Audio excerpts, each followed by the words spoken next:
Without any further ado, we're going to go ahead and get started with today's talk, knowing that people may filter in as we get going. And I invite all of you to, of course, honor the fact that we are all human as well. So if you need to get up, move around, to help yourself to more coffee, the restrooms are located on this floor, just across the gallery space. So please do feel free to get up and grab that you need. So I'm going to just very briefly introduce Jade Dellinger, who is our speaker with us today. Everyone has his bio. I'm going to just give it a quick read, but it is such an honor to have him here and to highlight a really beautiful exhibition that we have downstairs in our steering ring. And if you have not yet seen the Robert Rauschenberg exhibition that is in our steering galleries A and B, I strongly recommend that you stop downstairs. I take the staircase either way, folks. And give it a good visit this afternoon on your way out, because it's a lovely show and is open for the rest of the summer. So without any further waffle, Jade Dellinger is an honor to introduce. He has served for more than a decade as the Director of Exhibitions and Collections at Florida Southwestern State College, but he's best known for his ongoing exhibition program and related events at Florida Southwestern's Bob Rauschenberg Gallery. As a distinguished alumnus of the University of South Florida, Novros, with an MA in Arts Administration from New York University, Jade has collaborated on curatorial projects with major museums in the United States, Europe, Mexico, and South America.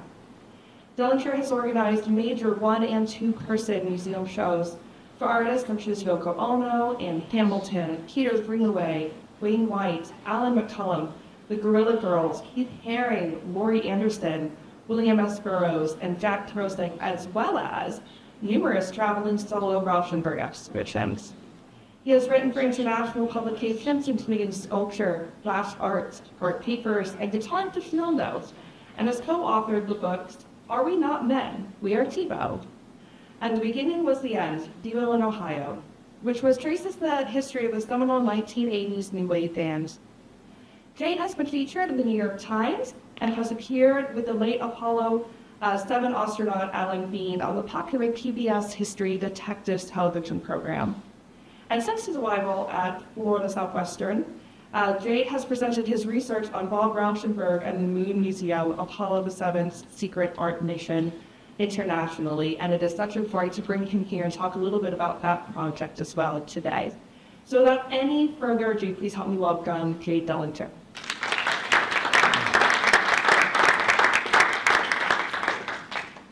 Thanks so much for being here. I know it's a rainy day, and I appreciate everyone coming. I'd really like to thank Ola, who's curated this beautiful exhibition downstairs, and I hope you'll have a chance to see it after the talk if you've not seen it already. I'd like to thank Stephen, who is the director here, for the invitation, and Katie for all of her help as well.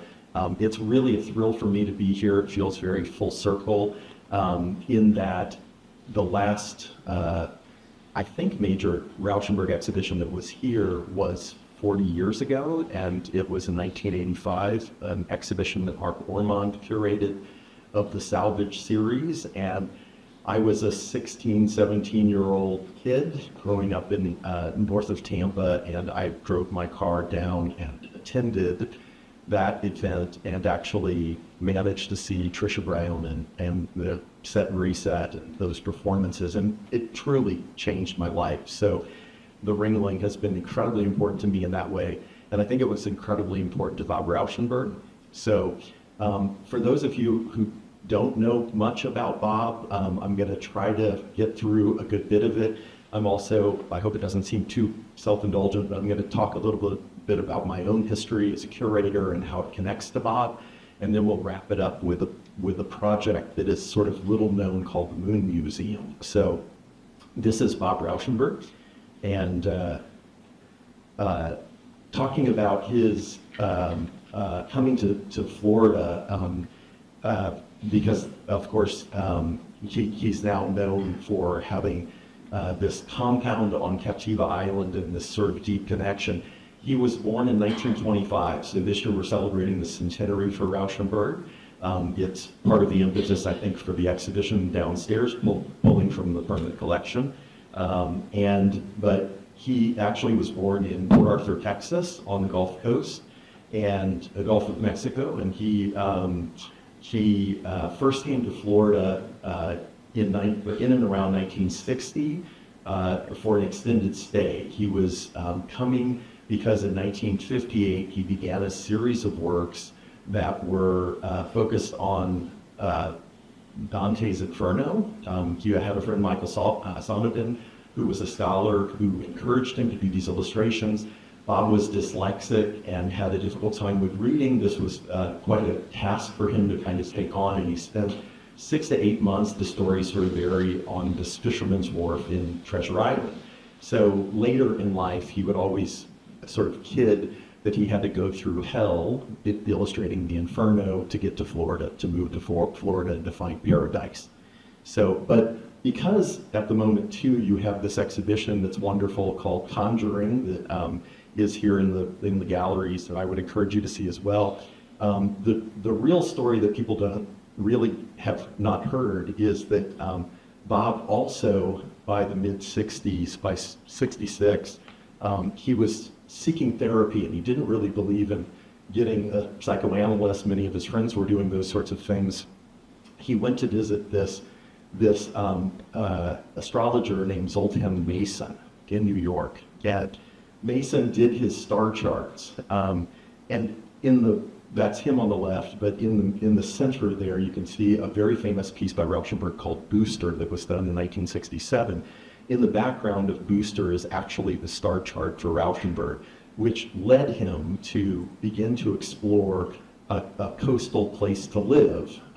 Robert Peterson, who was his partner when he moved to Florida, would always sort of tease that, well, New York was an island, you know, why did you find the need to sort of go find the coast? But he ended up making these stops along the way whenever he got time driving down the East Coast. And I think that he liked the Gulf Coast, Gulf of Mexico area, our area, because it felt so much like Texas. But he also never wanted to return to Texas. In the 60s when he got to New York.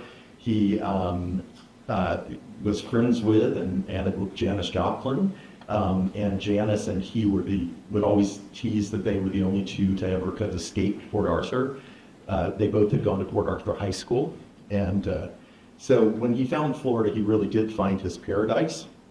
This was the first property that he bought when he got to Captiva.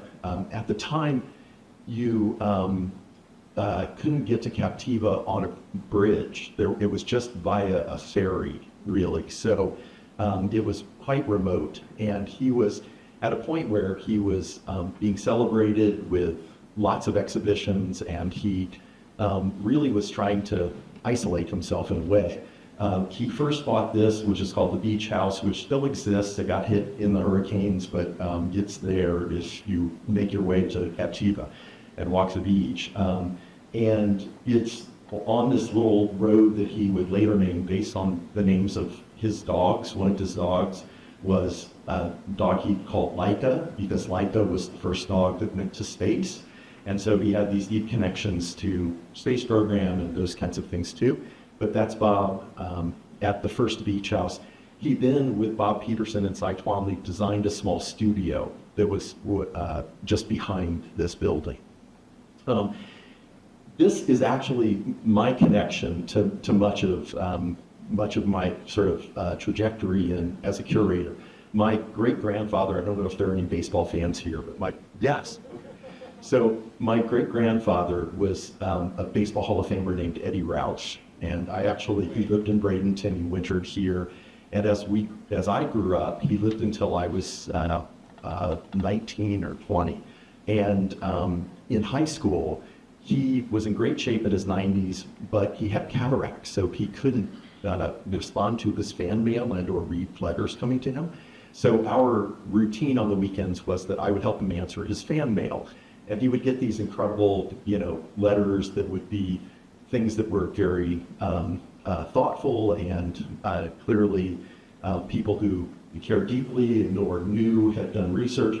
And then he would get, autograph dealers asking for him to sign lots and lots of autographs. But you could always tell from from the letters, the creativity of the letters and the sincerity of the letters, the intent. And so in high school, I wasn't interested in baseball. I grew up around baseball. With him, with Vicky Mantle and Joe Vera, Joe Maggio and others who were big fans of his because of generationally they were after him.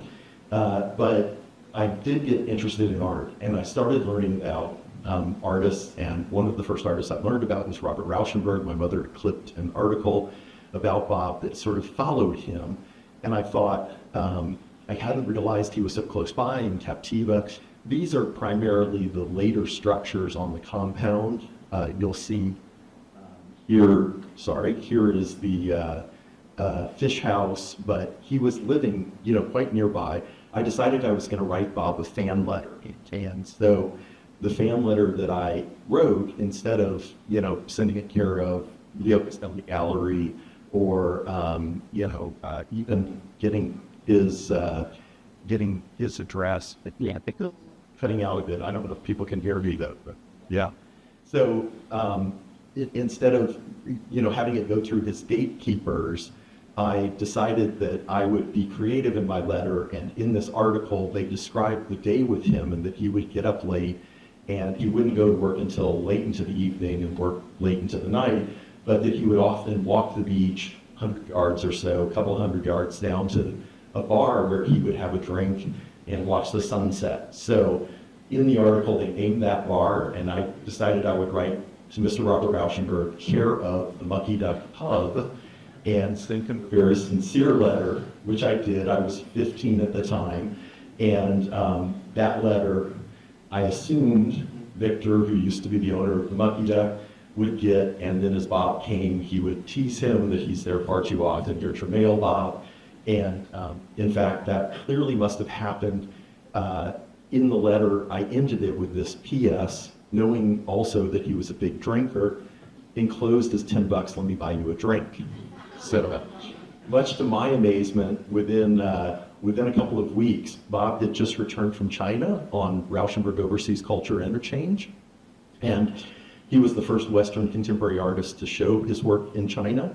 They still, to this day, if you talk to Ai Weiwei or Su Bing, who I've spoken to about this, they'll say there was art in China before and after Rauschenberg. So he was kind of a great permission giver around the world. But he sent me this big tube, knock on the door from the postman, and my mother, yelled for me that I had to come sign for something. She wondered what I purchased her, and it was canceled Captiva Island.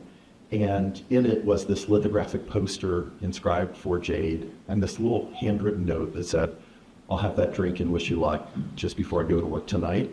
I put a gift in your pocket, best Army. And so little did I know actually, but that Bob had a thing about collecting small objects.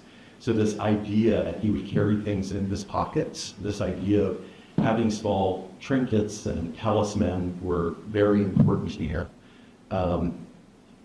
For example, he would often actually carry around a mummy's eye, and that was one of these sort of odd objects. So if he was at, a dinner party and the conversation got boring, he could pull something out of his pocket and surprise people and have some point of interest that they could, discuss somehow. And I think, frankly, as you'll see, the Moon Museum, which will be the final thing that we'll kind of talk about, really fits within that category too. So there is a history of miniature museums. You all likely know there's an incredible Marcel Duchamp collection here at the Ringling. Our gallery, long before my arrival, shared an exhibition organized by the Ringling Museum of Marcel Duchamp in the 1980s. But Duchamp did his valise, which was a retrospective of sorts in the context of a briefcase. So, but there were, and he was a very influential artist and friend of Bob Rauschenberg's too. There were other artists that have done these sort of miniature museum ideas. This is Robert Filiu, who's a Fluxus artist who had exhibitions that he created in a gallery that he had, which was his hat. And so just to give you some sense of the context for some of this, when I first started curating, it was really, in a way, in high school, my parents thought that I would be, be an artist. If I have any concept of what curating was about, so they got me this book that Jerry Saltz and Eric Fischel had published right at the time that it came out, probably 1984, 85. And it was a book that was an empty sketchbook that had the voices and sort of instruction of lots of people, contemporary artists in the art world.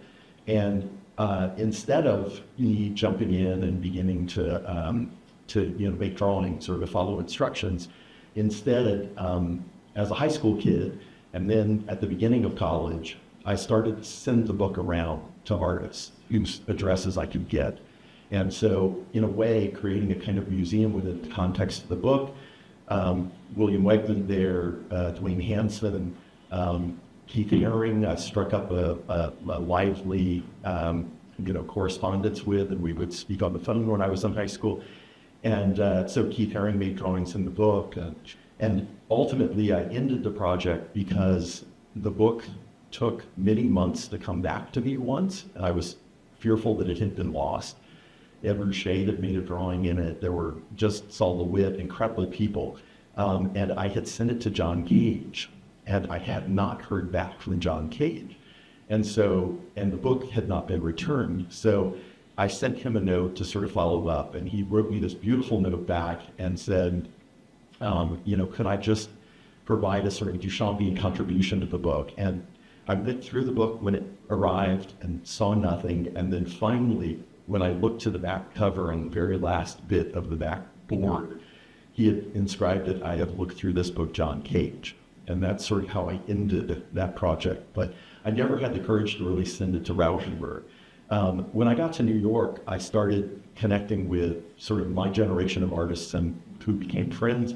You probably are aware of the Taped Banana. This is Maurizio Catalan, who also did the Solid Cool Toilet. Maurizio and I became friends. He was, at the time, looking for, very inspired by Duchamp, certainly by Rauschenberg, looking for ways to sort of escape galleries. One of the early projects that he did was at this castle. He, instead of making a work for the exhibition, escaped in the middle of the night and tied bed sheets that he had collected from the top window, which was the room that he was staying in preparation for the exhibition. But that's actually, again, me many years ago with Maurizio, and I had him at the USF Contemporary Art Museum when I started to do projects there, propose a project. So in 1984, Maurizio and I did what he called Choose Your Destination, How to Get a Museum Paid Vacation. It was this, being provocative, and we got the museum to actually bring us both down from New York to spend a week visiting Disney and Busch Gardens and sort of documenting our trip. But just as a little background, these are the kinds of projects that, wow, sounds like rain, the kinds of projects that I was finding of interest. Bob Rauschenberg in 1979 decided he would make the largest edition of an artwork ever. He was invited by the Miami Herald to do an insert, and this is him actually working the presses of the Miami Herald. And this was a project I was aware of. So 20 years later, with Margaret Miller from the Contemporary Art Museum at USF, we proposed a year-long project inviting artists to do things in the Tampa Tribune newspaper, but again, largely inspired by Rauschenberg. Here we had William Wegman, that's Lorna Simpson, Ed Paschke, Alan McCullum. They all designed pages that would only exist as artworks in the newspaper. And the Museum of Modern Art ultimately collected them all. But it included things like, with Alan McCullum's page, if you clipped that little coupon, you could take it to any of the museums and trade it for a drawing. So he gave out thousands of drawings. And it was, if you went to the Dali Museum, if you went to the Tampa Museum, etc., 12 years ago now, Bob had already passed. And so there had been a 4-year period where there was no Rauschenberg in the Rauschenberg Gallery. And so it was really important to me to find a way to bring him back and also to sort of use him as the bar in terms of the programming we could do. It was a modest space and place, but with this extraordinary history that was deeply connected to Bob. So there had been a memorial show when he died in 2008, and Then upon my arrival, I brought Yoko Ono. We did some projects with Yoko. We've done a series of billboard projects with her over the years. She too was friends with Bob. What I've come to realize in my time curating at the Rauschenberg Gallery is that Bob absolutely knew and influenced everyone. I mean, in all areas of culture. So she spoke lovingly of him. I've done ambitious projects where, with this New York artist, for example, we reconstructed Thomas Edison's swimming pool in the gallery. So this is it. Those are actual photographs. You could enter a collapsed wall into the gallery, and it was a sculptural installation. It was immersive. But it was really important to me to bring Bob back. So in the current exhibition here, you'll see 3 photographs that are studies for Chinese summer hall. Those studies you'll also see here on the wall of the gallery. We rounded the walls of the gallery. This was the first Rauschenberg show I did upon arrival at the Rauschenberg Gallery. We decided that we would show all of the studies, but with the final object, which is a 100-foot long photograph. So we rounded the gallery walls to be able to present it. And then all of those studies, like those that you see downstairs, were rotated using the Chinese oracle, the I Ching. So if you came for the opening, they were in certain positions. If you came 2 weeks later, the artworks were in totally different positions, with the exception, of course, of the 100-foot photograph, which really couldn't be moved. That's circled the ring. So, and it was, for me, bringing Bob back, a big part of that was that everyone locally knew him as Bob. Many people had deep relationships with him in the community, but many, I think, at that point didn't know his impact global, and his impact on China in particular. I thought it was a great place to start because that really is the first stop on the Rocky tour that he does in the 80s. We've done now 4 exhibitions while I've been there that have been major traveling, and sometimes traveling Rauschenberg exhibitions. This was our 40th anniversary exhibition. But Bob's history at our college, we're now Florida Southwestern State College. We were Edison Community College prior. Had a name change since my arrival, actually. But Bob, in the 70s, he moved officially to Captiva. He had bought the house in 1968, the first house, and by 1970, he made it his full-time home. So there was almost a 10-year period before we opened our gallery. And the idea with the gallery was that we would, be able to present, real work, and that it would be sites qualified. So the first show came from the Smithsonian Institute. And they reached out to Bob to sort of say, finally, Southwest Florida has a climate controlled, high security sort of building. And he began to use it as a laboratory. He was in our inaugural season. He world premiered Quarter Mile 2 Furlong piece in 3 parts over 3 years as it was being made. And he would design all the announcement cards. These are a few of them. And he would do posters for the gallery and limited edition prints that helped fund our program, essentially. So, and still continues to. But when he moved to Florida, he had been for many years making combines and, of course, doing screen printed paintings that led to pop, the kind of entire pop movement. But he had a habit of walking around his neighborhood in Manhattan and finding detritus, essentially, that he could collect and turn into art. When he got to Florida, it was just sand and seashells, right? So he ultimately, in around 1970, turned to the boxes that had moved his art and life to Florida to make art out of. So he begins these works, the cardboards, the cardboards, and 2 of the pieces here actually were edition works that will fool you, but the single cardboard pieces are actually made of clay, and those were editions that were done at Graphic Studio up in Tampa. His connection to Florida also, Tampa and Graphic Studio played a deep role. He began working there by 1972, 73. He was regularly making editions.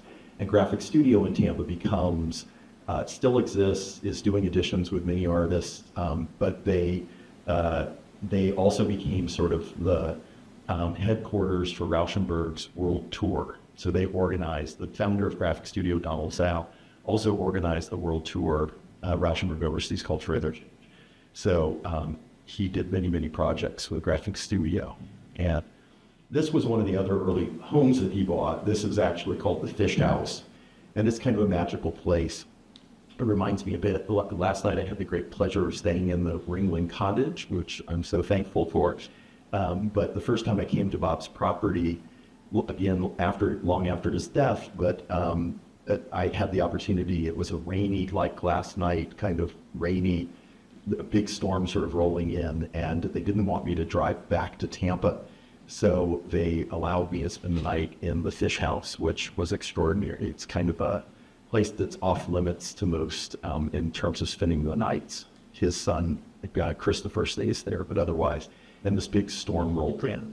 You know, it was a little like last night. But Bob had been a world traveler. You know, he would say later, Fort Myers is as small as your mind is. It can be just as large as the world is.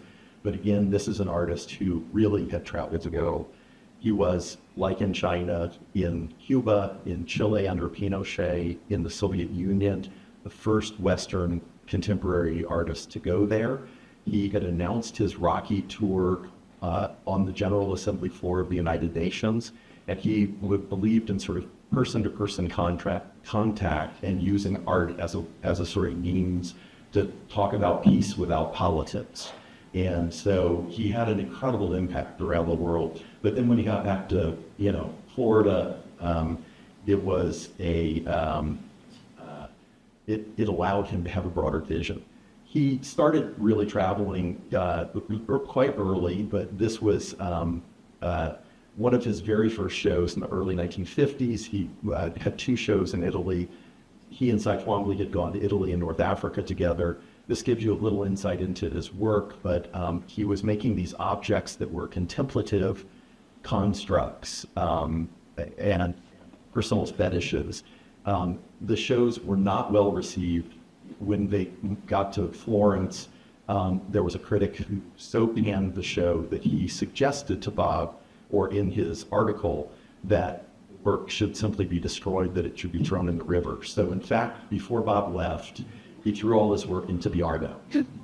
So this also provides a little insight, because soon thereafter, he is extending the series of works that he had done in 1950, these all-white paintings.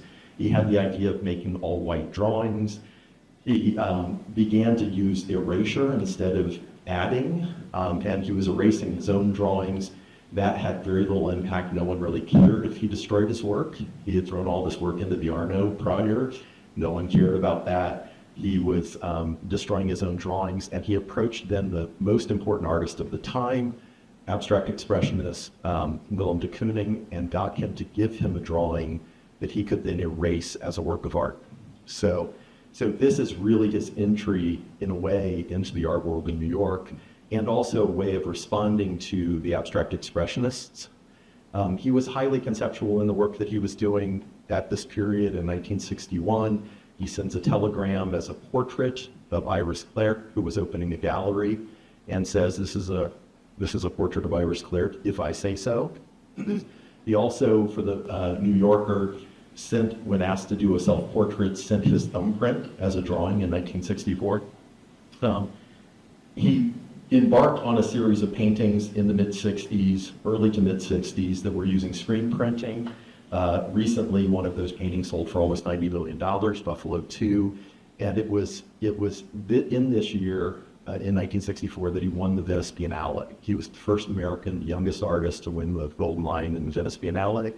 That was quite a big deal. It was not without controversy, but in doing so, Bob from Italy called back to his studio and had a friend destroy the silk screens that he had been making, that he had been using. Because after this great success, he didn't want to repeat himself. He wanted to be pushed to move on to do something innovative. So this series of paintings are now rather scarce and desirable, obviously. So also at this period, he starts getting interested in engineers and science and meets many. This is him with Billy Kluver. He's doing these pieces that he considered combines that had interactive elements, or that they would be responsive in interesting ways. And he, through this connection with these scientists, and it's also, keep in mind, in this period in the 60s, the Mercury program, the Apollo program is beginning. Bob becomes artist in residence for NASA, which is another reason ultimately that he connects so deeply with Florida, as he was at the launch of the Apollo 11 and was actually had a privileged position there. In this period, mid-60s, he does this event called 9 Evenings. John Gage, Merce Cunningham, incredible group of people, artists and scientists sort of being paired together. It's about art and engineering. And this leads to his establishing of Experiments in Art and Technology, this group that includes scientists and artists, with the idea that, with this collaborative spirit, scientists would become potentially more open-minded about ideas and creativity, and that artists would have opportunity to realize projects that, as absurd as some may have seemed, they could only be done with some advanced technology. So this is a piece called Mud Muse that, if you ever get to Stockholm, or actually if you just get on YouTube, there's some great video of this bubbling mud muse. And this took him a few years to actually realize. He worked with these scientists. The idea was to do a sort of horizontal painting of mud, but that it would be interactive, that as people moved in the room, that would engage it, but also the mud would be bubbling. And it seems so simple, but it's incredibly complex in that the viscosity of the mud was super important, and all of these things took a lot of research. But this was the sort of nature of the kinds of projects that Experiments in Art and Technology was trying to take on. And Bob, again, then, because of the Apollo connection and the Apollo missions and artist in residence for NASA, really embarks on this series of lithographs that he called the Stoned Moon series. And these works are using NASA-related imagery and his own imagery. He creates a kind of diary that is in the form of this, artwork as well. But he's doing these prints with Gemini GDL out in Los Angeles. You've got Test Stone for Booster, which is also a Gemini print that's in the show currently, but these were done then in the late 60s. And this also gets him really to Florida. When he was there for the Apollo 11 launch, he's writing, kind of journaling a bit, and he's talking about here in his notes, the rocket ship as a majestic bird, and that it was breathing, relaxing with fueling. The moon rose, and for the first time, the moon was going to have company, and it knew it, because the way he sort of poetically talked about being there before the rocket takes off in the Apollo 11. These are some of the lithographs that were done as part of the Stoned Moon series. And here he says, Apollo 11 was airborne, lifting, pulling everyone's spirits with it. It was kind of a profound thing, obviously, for those of us who I was sort of alive, but I was just a year old.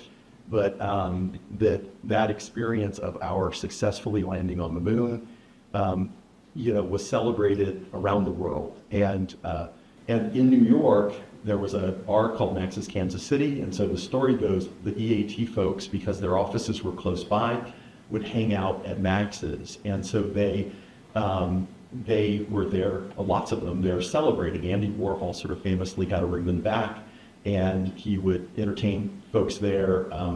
This person with his tongue out actually is important to the story. His name is Forrest Frosty Myers.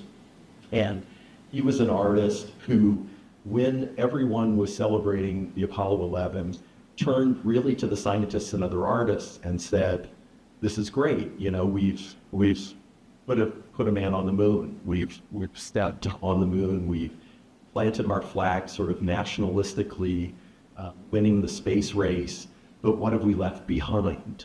And sort of killed the party in a way. But the scientists turned. He said, it's really detritus. We've left trash on the moon, right?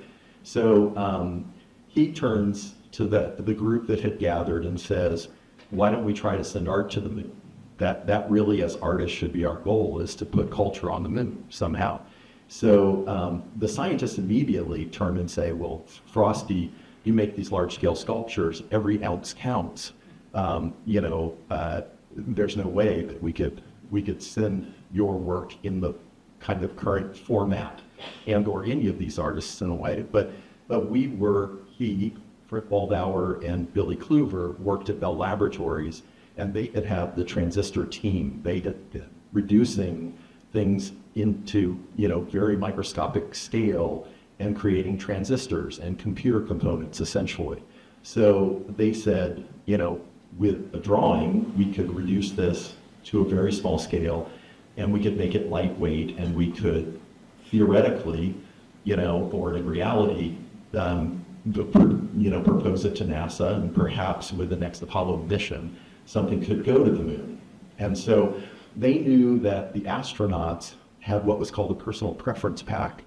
And so it's essentially a pocket that they would bring cufflinks or a roll of stamps or small American flags, and those things would be, with them as they flight into space and or to the moon, and then when they'd come back, they would sign them, "This has been to the moon," and give them as gifts to friends.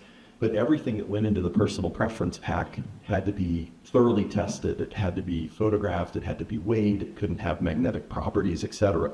So what the Bell Labs engineers were proposing was actually to, do this small ceramic wafer, and then to get the artists to, contribute a drawing. They were thinking, I think, that it would just be Forrest "Frosty" Myers, but he very generously, and realizing he was in the company of much more famous artists, he invited Andy Warhol, who makes the drawing on the top, Robert Rauschenberg, Claes Oldenburg, David Novros, and John Chamberlain, former Sarasota resident here, to contribute to this object, which they would call the Moon Museum. This is some of Forrest's work from the period, so you can sort of see that it was unlikely that something of this scale could make its way to the moon. But Forrest actually had recently had an interaction at MIT with some computer scientists who were working on this room-sized computer to map out different forms. And he had shown this sculpture at the MIT, what I think became the List Museum, and the engineers got incredibly interested in it. It's like drawing an object in space without lifting your pencil, right? It's interconnected in a way. And the engineers decided that they would map that on the computer. So Forrest was asked by the engineers to come for a visit to see this, this computer, and they told him to take the joystick and to look at the screen, and on the screen was essentially a drawing of his sculpture. But when he moved the joystick, it rotated as if it was weightless, without gravity. So he took screen captures, and his drawing on the lower left of the Moon Museum is really about that. It's like the first computer drawing. It's also something that was experienced, plotted virtually, and could function weightlessly. So Warhol always claimed that this was a rocket ship. Sometimes he would say it was his initials, A and W. You can decide, but he too had an interest in the space program and was doing other things related. Claes Oldenburg was doing his mouse museum, and really kind of riffing on imagery that was related to Mickey Mouse. He had always felt that the first artist that was going to make his way to space would be Walt Disney, and that it would be Mickey Mouse. So when they asked Oldenburg, he was thrilled to contribute, and actually came up with his mouse kite, or his geometric mouse kite, because of the idea of gravity again too. You'll see once again. But and so as they all made these little sort of party sketches, so the story goes according to Forrest, Frosty, the folks at Bell Labs after hours decided that they would sort of do this as a moonlighting project. And they made, the way that microchips were then done was they'd have this very thin wafer of ceramic, and they would print in multiple these little cubes, or these little, or rather, little shapes that would then be cut with a diamond saw once the printing had happened, and they'd be baked, and there's this whole process which gets explained a bit here. But essentially, when they made one, they could make 12 or 20, and we think 24 were made, actually. During this time, they were trying to get NASA, Frosty Rauschenberg, who was already deeply connected to all of this, they were trying to get NASA's approval to send this with the Apollo 12s, because there's just a very short window between the Apollo 11 and Apollo 12 missions. And but they weren't hearing back from NASA. And so the engineers were so deeply connected that they decided they would have an alternative plan. Instead of it going in the personal preference pack, now that they had these tiny little objects created, they would send one down to Cape Canaveral to some friends at Grumman. And Grumman was involved with the lunar landing itself in this module. And when the module would land and the astronauts would return, essentially the legs stay behind, right? That's the trash left behind. The folks at Grumman then, with the date nearing, sent Forrest Myers a telegram saying, "You're on, A-OK, all systems are go." They had actually, we think, attached one copy of the Moon Museum to the landing leg of the LIM 6 from the Apollo 12. So there's been a secret art museum with artworks by Andy Warhol, Claes Oldenburg, Robert Rauschenberg, etc., on the moon since the Apollo 12. So, and again, all of the artists were gifted one. So Bob always had one and loved it. Andy Warhol's is in the Andy Warhol Museum now. It's the smallest object in the Museum of Modern Art's permanent collection. They were gifted one. National Gallery has one. We know of about now the existence or the placement of about 12 of them. So more were made, we think about 24, but we can locate about 12 of them at this point. And so this is what it looks like in much larger scale. The drawing by Rauschenberg is actually that center drawing on the top. And for Bob, it was about the line being, for an artist, like the boot print of the astronaut. He thought all you needed to do was mark make, essentially. So with that, I discovered one some years ago and have been lucky enough to make some exhibitions related, and have been giving this talk and telling this story at the invitation of many museums and universities.